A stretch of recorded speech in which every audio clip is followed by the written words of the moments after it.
Hello everyone, I'm Allie. Welcome back, or welcome to my little bookish channel. I'm just gonna get right into it. I love filming these videos. It is the next installment of my TBR Take Down series. Okay, just a few housekeeping rules. So if I pick out of my TBR jar a book that's third in the series, but I haven't yet read the second, I'm gonna read the second instead. And the next little disclaimer is if I pick out any books that are Fairy Loot editions, I am not going to read them for this. If you don't know, I've been doing a Fairy Loot specific reading project where I do reading vlogs where I read Fairy Loot books. So I don't want to mix them up too much. I just want things to stay in their lanes. That makes sense. Okay, let's get to choosing. I either will read one book or multiple books. It just depends in the next week how fast I read. Okay.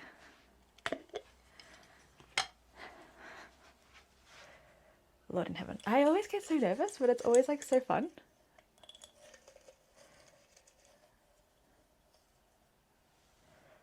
Okay.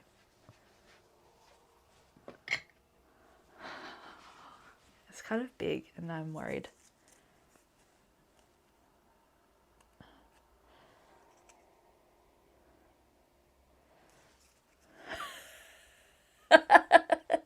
Wheel of Time! Oh, this is actually fantastic! Okay, the next Wheel of Time book that I have to read is The Fires of Heaven. I literally got this, was it the end of last year or the start of this year? I love this, if you don't know, I love this series. This is one of my favourite series already of all time, even though I'm only on book 5. It's brilliant. I'm going to put this back in because it's a big fucking series. I feel as though reading this in a week is going to be very ambitious, but we'll try. Knowing me, you'll most likely get dedicated video of me just reading this book. I love this series. If you don't know, this is an epic fantasy series written by Robert Jordan, and it's amazing. I don't know what else to say. It's just, it's brilliant. It's brilliant. Robert Jordan writes so beautifully, and he does atmosphere and foreshadowing and the building up to something so well. He writes action scenes fantastically. He writes women, he has his moments. But this is just, it's so good. It's such a great series and I'm obsessed. Okay, we're reading The Fires of Heaven. I've been kind of in the mood for this. So this is really good. This is the map. Oh God, I can't wait to get back into this. The Shadow Rising, which is the previous book, book 4, I loved. Perrin, my favorite character. I fucking love Perrin. I'm intrigued by Matt. It's been building. Matt is a character that I'm slowly growing to love. Rand is Rand. He's Rand. I love Moraine. I want to know what her brain is doing. She's just on a different level. There's so much happening. I'm so excited. And I do kind of annotate these, but sometimes it just depends because I'm just so into it that I don't really spend a lot of time annotating. I just want to read. We're reading The Fires of Heaven by Robert Jordan, my absolute favorite series. So I'll keep you updated as usual. And I do have blog posts for the first 3 books of the Wheel of Time series where I talk about them. I haven't yet done the 4th because I forgot. But I'm going to try and restart my Wheel of Time blog series where I write my opinions and rants and gushing about how much I love them. So I'll link everything down below. Anyway, I'll get to reading and I will see you in just a few short moments.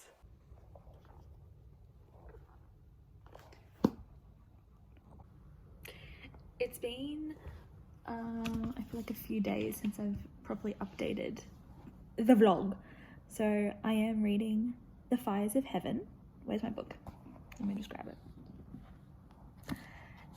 She is absolutely ginormous. Don't mind the angle. It's because I can't be bothered getting my like tripod. Anyway, Fires of Heaven. I'm 153 pages in.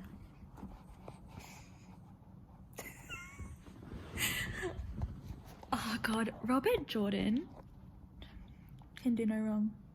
So if you've been following me on Instagram, I've been giving like updates quite frequently on my stories. So basically, I'm loving it. I mean, were we ever thinking that I wouldn't? No, I love this series. It's amazing. First things first, Min, don't like her. She annoys me. I hope we get more of her and her story. This is a horrible angle. I hope we get more of her and of her character in terms of her character development, because the fact that she's in love with Rand as her like personality defining feature is so bloody frustrating, because they haven't spent that much time with each other. Why is it that every woman that comes across Rand falls in love with him? He ain't that great. What's going on?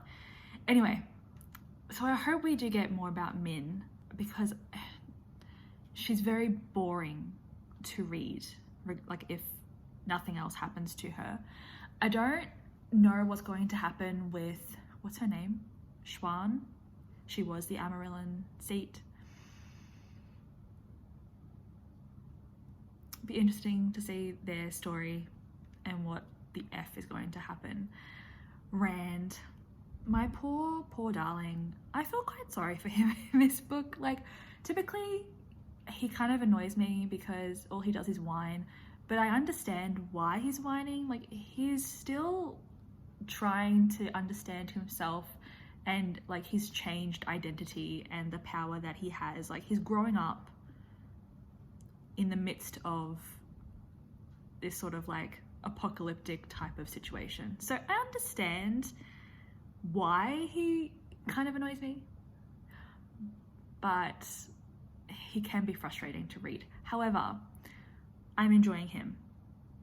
Not a lot, but I am enjoying him in comparison to previous books. I think we're getting a real sense of him, not finally, but trying to find ways to reconcile himself as the Dragon Reborn and the power that he holds. I like the way his mind works sometimes. I think it makes sense. Like, he's constantly just thinking 5 million steps ahead. And in that way, it also makes sense because he's also battling with the memories of Luz Terran. I can never say his name. The dude that he supposedly was like thousands of years ago. So like everything that is happening with him and like his strategies and his plans, I understand, I get. And I'm really interested to see what happens with Rand's character, especially with the added situation with Asmodean. So that is going to be interesting to see. I don't like Lanfear, but I don't think we're supposed to like Lanfear. She annoys me. She annoys me. It's like she doesn't listen. When someone says something to you, listen to it and then move on. She doesn't know how to do that. She's a woman with a grudge. She has a plan and she wants this plan and the plan doesn't make sense. So that's fine. I've since found out that Perrin does not exist in this book. He has a book holiday, I was told. So thanks, Danny, for telling me that, because I was missing him. I'm 100 pages in and I haven't seen Perrin. Why is this the case? Why aren't we seeing Perrin?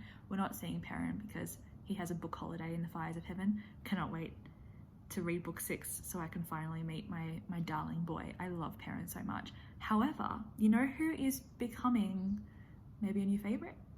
Matt. Matt is kind of funny, kind of cool. But let's just remind ourselves that I have been on the Matt train since The Dragon Reborn, which is book 3. Book 3, my favorite book in the series as of right now. That scene with Matt at Tarvalon, yeah, that fight scene, oh my god, incredible, absolutely loved it. That was the real turning point for me. Last book, I was also starting to like him, but we didn't get his perspective as much as I would hoped we would get. But now I think we're gonna have more of his character, so I'm really excited to see more of him. He's kind of funny. And there's this quality to him where, what's that word? Like a resigned quality, like things that happen, he's like, oh, for fuck's sake. Like, it's just really funny. I kind of am annoyed, however, with Avienda's character. She is an Aiel woman, she was a maiden of the spear, but because the fact that she can channel, she's now being trained to be a wise one in like the Aiel community, society. And being a wise one is a big deal, etc, etc. But I feel like Avienda's character has done like a massive nosedive, and I'm annoyed because, you know why? She's in love with Rand, and I'm just like,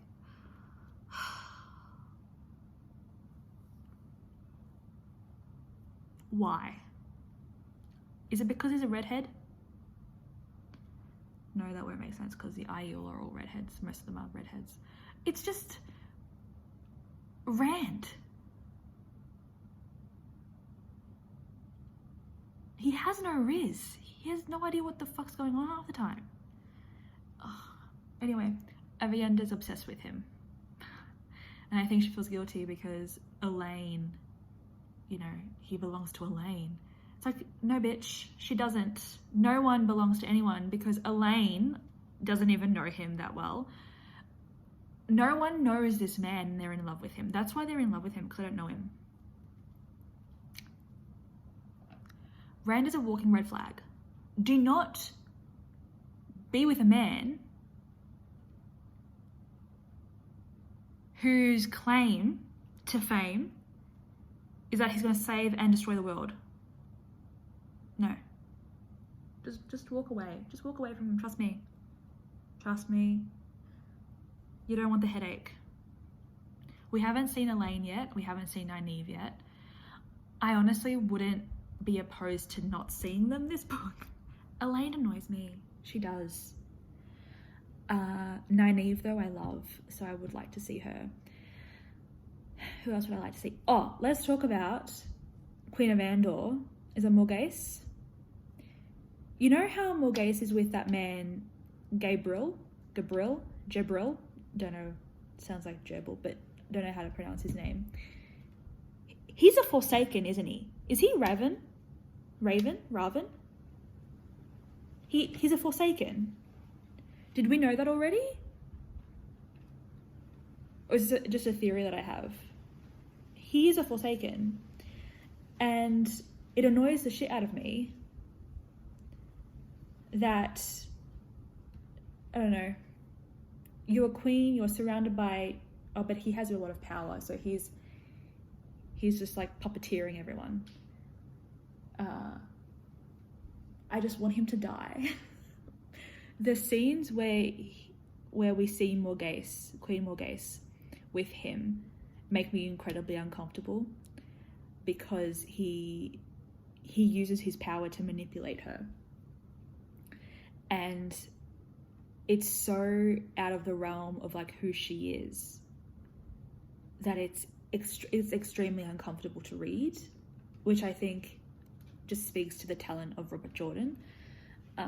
Yeah, so that's what's happening. I can't tell you like actually plot wise what is going on because it still feels like we're still just like settling into the story. Typically with these books, what I found personally, it does take me around 100 to 150 pages to fully get into the book because these are slow paced, slow building type of epic fantasy. I love them. Like, I can't wait already to read book 6.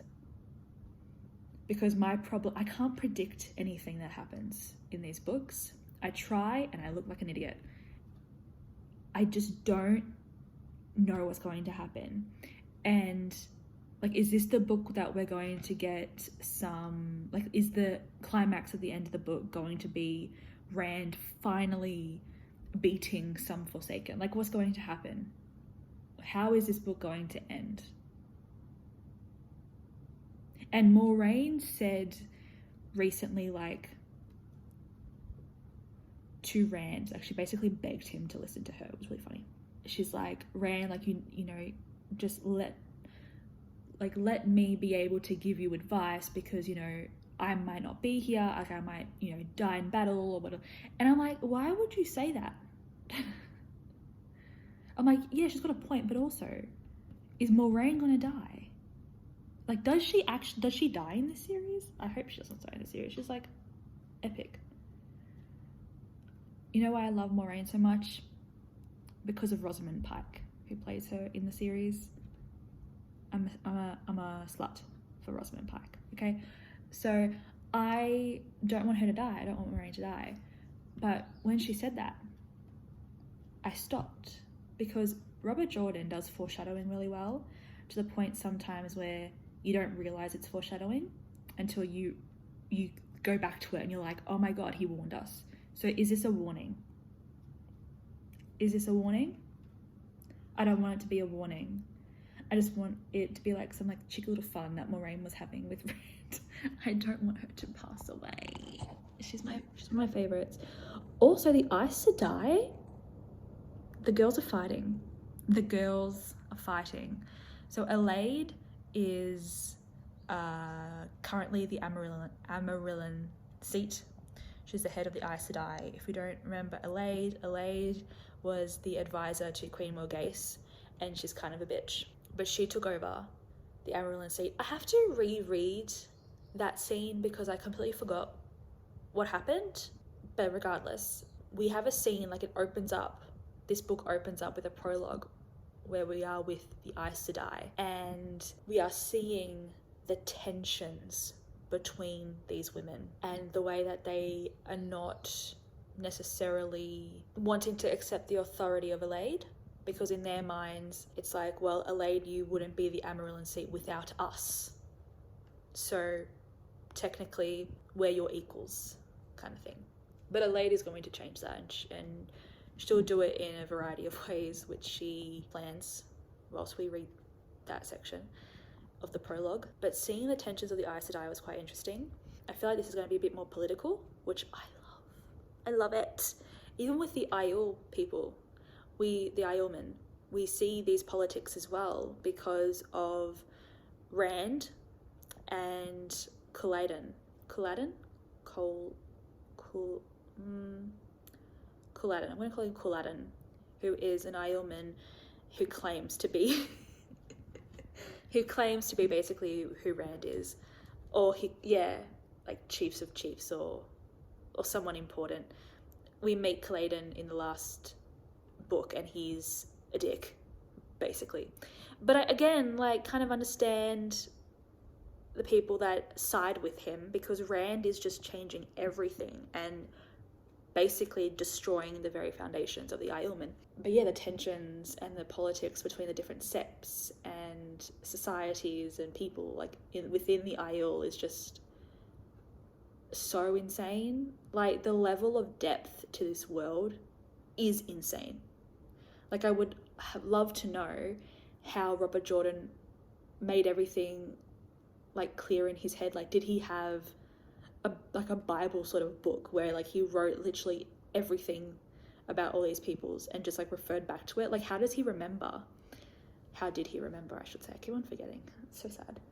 But I think what I want to do, I'm pretty sure they have this, I want to buy, you know how there are books like the Encyclopedia of the Wheel of Time? Like, I want to see if I can get one of those, because I think it'd be really handy.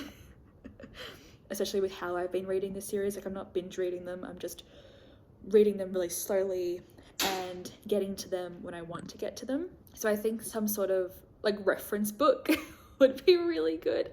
So next time I'm in a bookstore, like a big one, I might see if I can find it, or even just like Google it, see if it actually exists before I start making plans to buy this imaginary book. But yeah, would really like that.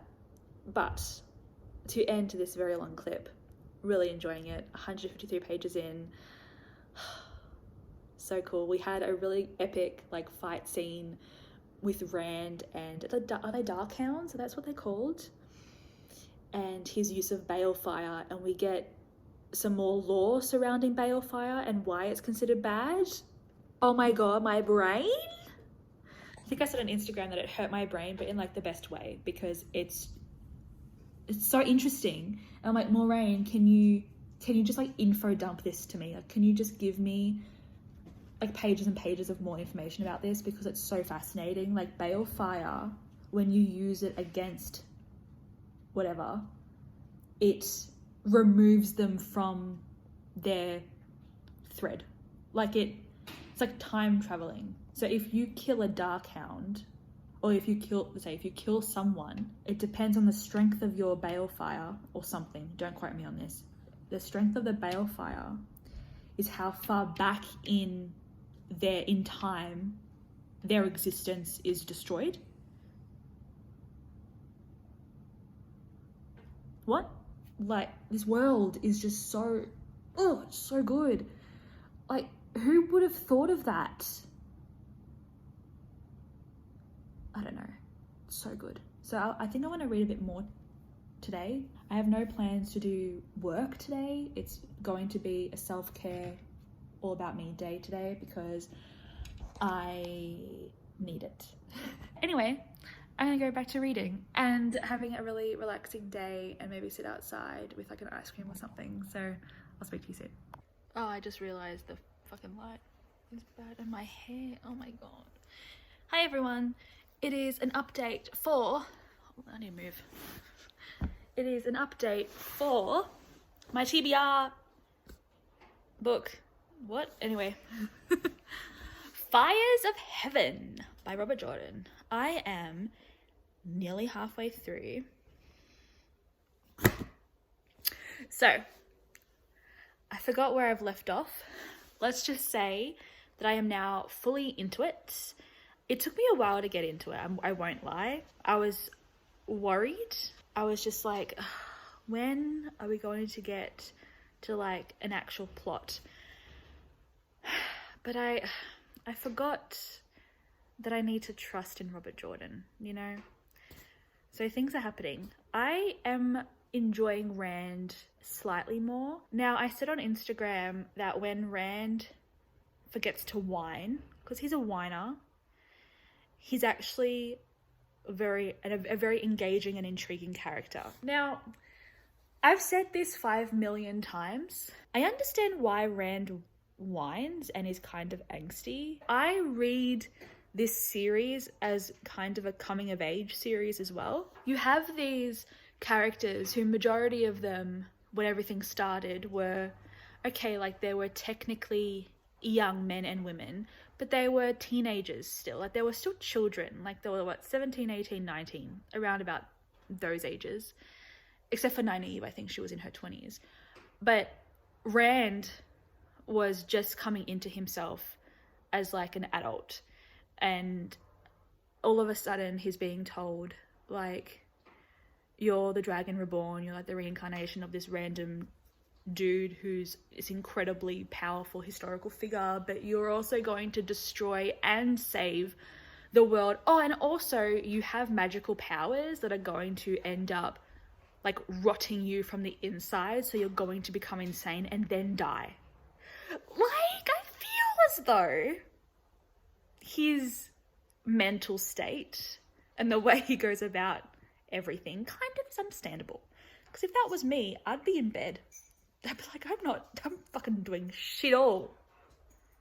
You're telling me. No, but Rand is a better person than me. So I understand why. And I think reading book 5, it's re-emphasized to me the feelings that I had in book 1 and 2 pertaining to Rand. I know I say he's a whiner, but I understand why he whines. However, in saying that, there are parts of his character where he is kind of coming into his role, and he's like presenting himself as the Dragon Reborn and the authority that comes with that. And I know that he's trying to lead with empathy in the very limited ways that he can. So that's been interesting to see his decisions and how it's affecting the people around him and the peoples around him, as well as how he is being interpreted by other people around him, like Egwene and Moraine and those women like that. Avienda are just like, oh, he's just got such a big head. He's like so stubborn. It's like, oh, no. I think you're interpreting it as arrogance, but in actuality, it's just him doing what everyone has been telling him to do and act since like the start of the series. And so all of a sudden when he's not being manipulated and a puppet, all of a sudden it's like, oh no, he's gone just too far. It's like, okay, babes, stop. I also like Egwene. I think her character's interesting. She's growing really into herself. She's a bad bitch. I really like her. I do, yeah, I really like her. You know who I'm hating? Nynaeve. I'm absolutely detesting her character. And that's really interesting to me because she was one of my favorite characters.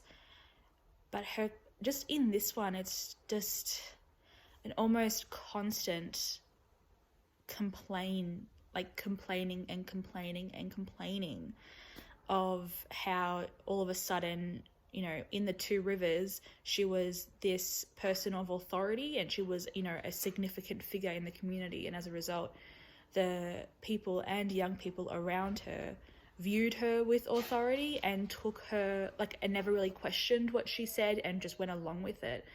But now all of a sudden she's on equal footing with Egwene, for instance, and Elaine, like people who are younger than her. And one could argue Egwene is slightly higher in terms of her power control, and Elaine is literally a princess.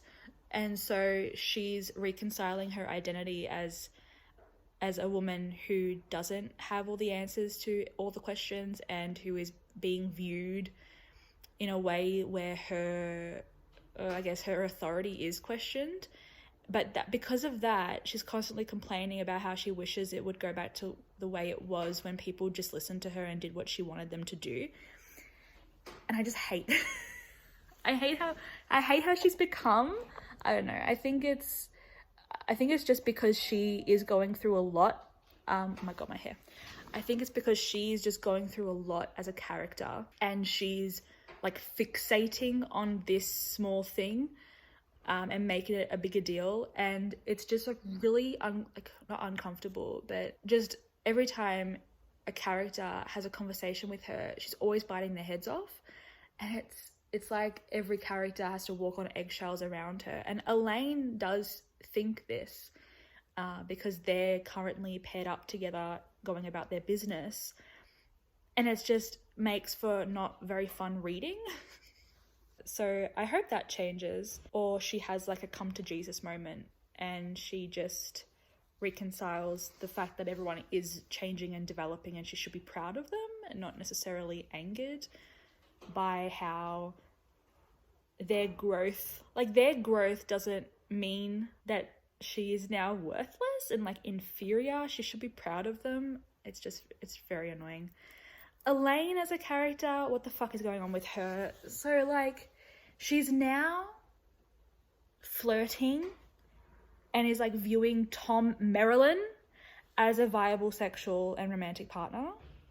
The man old enough to be her grandfather. The man who was her mother's lover. And there was this weird as fuck paragraph about Elaine and her fixation on Tom. I think it was by Nynaeve. And Nynaeve was like, oh yes, it's very common for women to be in competition with their mothers and like go like, you know, flirting harmlessly with their fathers and going trying to get their mother's boyfriends. I'm like, what the fuck? Kind of what? No. Okay, I hated that. And that also didn't make me like Nynaeve as much. Like, what the fuck are you talking about, Nynaeve? Oh my god. Do you think you're Freud? No. Get the fuck out of here. Anyway, Elaine is a very much a drab character. She's doing nothing, has nothing of interest. She kind of annoys me. Nynaeve is just the way her character is developing at the moment is just incredibly frustrating to me. They did meet a woman though on their journeys, and she's a Sean Chan woman. I think she's more than what she's saying she is. She said that she left, like basically ran away from the empire, like the Sean Chan kingdom, because I guess of the battle that happened. She said that she was like a trainer for some of their animals. I don't think so. You know why I don't think so? Because I forgot, or I could have interpreted this wrong. I'm pretty sure like the kingdom of the Sean Chan is the kingdom of the 9 moons, or court of the 9 moons, whatever. I don't know if it was Min or if it was a psychic. I forgot who told Matt, but they said that his like woman, or like whatever, his soulmate, so to speak, the woman he's fated to be with, let's say, is it like daughter of the 9 moons, or daughter heir of the 9 moons. Does that mean that that's connected? Could this random woman be actually royalty and is fated to be with Matt?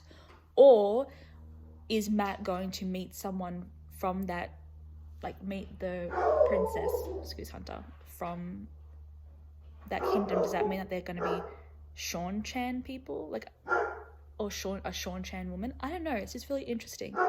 So I got that little nugget and I am intrigued.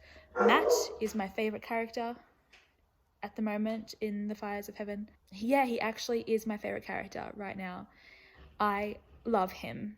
I love his personality. He's like a fuck this shit. I'm pretending as though I've got nothing to do with this. And he constantly says like, I'm not a hero, but he does heroic shit and I love him. I love him so much. I'm really loving him. I wish he had more page time. Hopefully he does in the last half. You know who I'm also really interested in? Queen Morghese. So Morghese is Queen of Andor. She's Elaine's mother, and we actually get her perspective in this. I really like her. She was going through some brainwashing shit by her lover. Is it Gabriel, who I still think is a Forsaken. It just hurt. Like, I just loved her chapter. It was so cool. The previous one that I had. Again, would love to have more of her. In a random situation though, there's a character called Gareth Bryan who was Morghese's lover and also like the general of her army, I guess. He was something. But because of, I'm pretty sure through like the brainwashing of Gabriel, Morghese called Gareth a traitor and exiled him from the kingdom, or queendom, I should say. Gareth meets, I don't know how to pronounce her name, Siuan Sanche, the ex-Amarillan seat of the Aes Sedai. Obviously, when Gareth meets Siuan, she is not going by Siuan, and because what's happened with her character is, again, so fascinating because it shows a different aspect of, and like the politics of Aes Sedai, because now Siuan is a mortal woman. She's not Aes Sedai anymore. Anyway, and Gareth is completely taken by her. Now they did previously meet and she like gave it to him when they met. I think she put him in his place, basically. And so Gareth is now obsessed with trying to find her because of a few things that happened that I won't go into. Is it bad that I'm shipping them? I'm low-key shipping Gareth and Siobhan.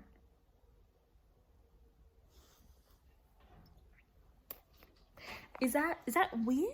Is that a weird relationship to want to see have a happily ever after? And like the possibility of a happily ever after in this series is highly doubtful. But like,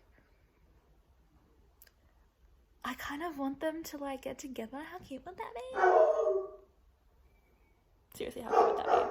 I literally though have no predictions as to what's going to happen next. I have absolutely no idea. So we shall see. I am on page 410 and we are with Siobhan. So it'll be really interesting to see what happens. I feel like maybe the climax of this story is going to be some sort of maybe battle between Rand and Caladan. That's all I can really see building up to. Okay. Wheel of Time, Book 5, The Fires of Heaven. We are going to finish this right now. I have like 70 pages to go and I am scared. Something happened and I don't know if it's the big twist that I was warned about, because I was not really, I didn't want to say I predicted it because that's not true, but when it happened I wasn't shocked. But I don't know if that's actually the twist. So I'm gonna, because like Robert Jordan does foreshadowing so well that I was expecting it, but I didn't know who to expect it from. But when it happened, I wasn't shocked. But I don't know if that's actually the big twist. So anyway, 70 pages to go. We're gonna finish this right now and I'm so excited. I have been madly reading this. The pacing of this book definitely increases, I think, when you get past like the first third to the first half. It feels like you can't stop reading. It's so good. And Matt is my favorite. I love Matt. He is so wonderful. I love him so much. I also like the kind of periphery characters that we've been reintroduced to alongside like Nynaeve and Elaine. We have Bridget, we have Tom, obviously we know Tom, but Tom and Julian are hilarious, and as well as like Uno. It's just fun. It's fun. But yeah, so I am interested to see what happens. Also, we had the scene with Min and Elaine. Sorry, my dog's barking because another dog is barking. We had a scene with Min and Elaine, and Elaine's like, what did you see? You know, I'm in love with Rand. And Min's like, yeah, me too. I saw that you're going to share him with like 2 other women. Like, I'm one of them. And then Elaine said something, I forgot what she said, but Min's like, yeah, all I see is like, it was more like 3 other women are going to love him, but I don't see if Rand like reciprocates that love. Just that the women have to share their love. So that's going to be interesting to navigate. At least they're really open and honest with each other. I feel like the communication with like Elaine and Min was really good, because it could have easily been bitchy and just ridiculous. So I really liked that. What else has happened? Matt is he's matting, okay? He is wonderful. He's so great. I just love how resigned to everything, and how he so badly doesn't want to be anything significant or anyone significant. He just wants to stay in his own little lane and like, you know, gamble and like kiss women. And instead he's become like this, essentially like a general. It's so hilarious. I love him. I love him. The people that follow him call themselves something, which harkens back to like history when like Arthur Hawking and Luz Theron. Anyway, it's really good. It's really good. I don't know. I still think number 3 is my favorite. Is number 3 still my favorite? Because I really just loved everything that happened in number 3. But I also liked book 4 because Perrin, such a bad bitch. Oh, I love him. Okay, I'm gonna read now and actually finish this book. I'm reading in the toilet. Yes, don't judge me. We all do it. Can I just say that I am so incredibly stressed. I'm on page 854. 854, and I can't deal with this. I am not made for this level of stress. I'm so nervous now. I'm so nervous. I have no idea what's going to happen. And they're in the dream world. Nynaeve is in the dream world and things happened and I'm just so stressed. Also, it's not Bridget, it's Birgit, I don't know. Birgit. It's B-I-R, okay? B-I-R-G-I-T-T-E,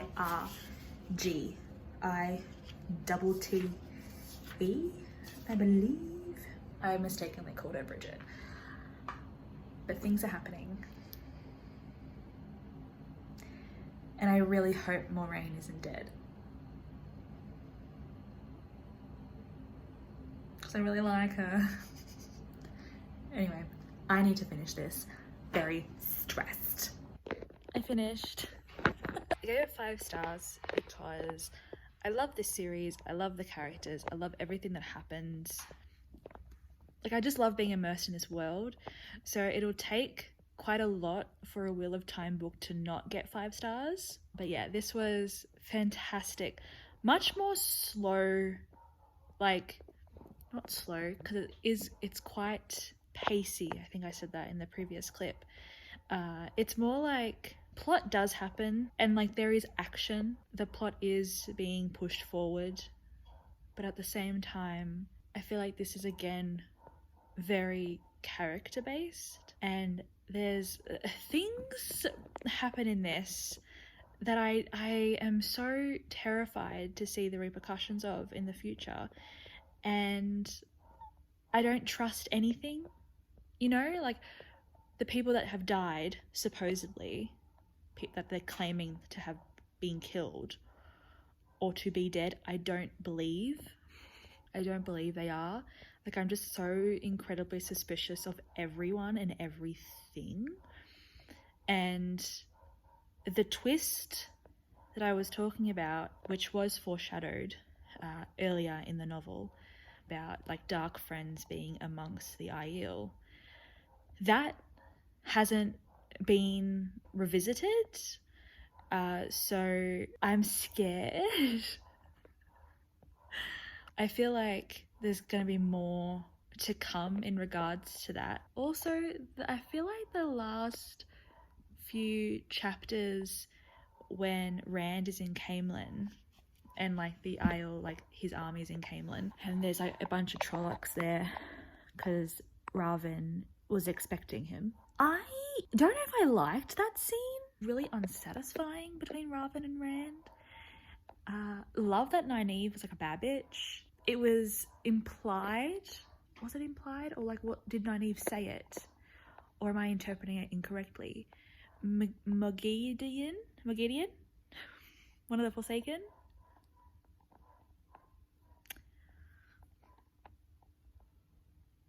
Nynaeve, like, stuff that this Forsaken was saying, Nynaeve at the end was like, how do you know that? Like, you wouldn't know that unless you are there. So I am excited to see what happens. I think Nynaeve towards the end slightly redeems herself. I just am so scared to see what happens in the next books, the books to come. But also at the same time, Rand and Ravin expected a bit better, to be perfectly honest. That entire thing was a bit unsatisfying, but in saying that, I still don't quite, I do understand it, but it's hard to get my head around the every time Rand uses balefire, it unweaves people, events from the pattern. So it was basically like said by Rand that because he used balefire in the battle against Raven, for some of the Aiel it turned out good, but for others it didn't, and it has something to do with the pattern and like it was his effect. I was very confused and I think I need to pay more attention to it, but I don't want to Google it because I don't want to get spoiled. So if you know anything about the balefire and what it does to the pattern, can you simplify it for me, please? Without spoiling it. That really confused me, and that's why I think also I was a bit with the whole Camelin stuff. And I have like a random thing. Please don't tell me Avienda's pregnant with Rand's baby. Because there was like this weird scene where Rand overheard Avienda and the Wise Ones, and I just really hope that she's not pregnant because they're children. Well, not really, but you know what I mean. And he has so much other things to worry about than having to also be a father. Oh my god, that's funny. Can you imagine if it is true though? I wrote a blog post, I think it was for The Dragon Reborn. Was it book 3? For my blog post for The Dragon Reborn, I called it Daddy Reborn or something. Can you imagine if I inadvertently like predicted? That'd be so funny. But also not, I really hope she's not pregnant because that would be just a pain in the ass. He has other things to worry about. And also, Avienda, you're in war. Like, can we not? I hope that's not a plot point. But in conclusion, I love this book, but don't ask me how long it took. It definitely took longer than a week, closer to 3. But I love this series, and I love Robert Jordan's writing, and I love these characters, and I cannot wait for book 6. But I am going to I'm not going to immediately read book 6. I'm going to wait at least a couple months because they take so long to read. But yeah, very happy. Anyway, that's the end of this reading vlog. Thank you so much for watching. Really appreciate it. I apologize for how long this has taken me to film, but I'm gonna go choose another book now. I'm gonna go like read something for fun. Oh, I have a library book that came in. Maybe I'll go pick that up. We shall see. Anyway, take care and stay safe. Happy reading. As always, friends. Bye.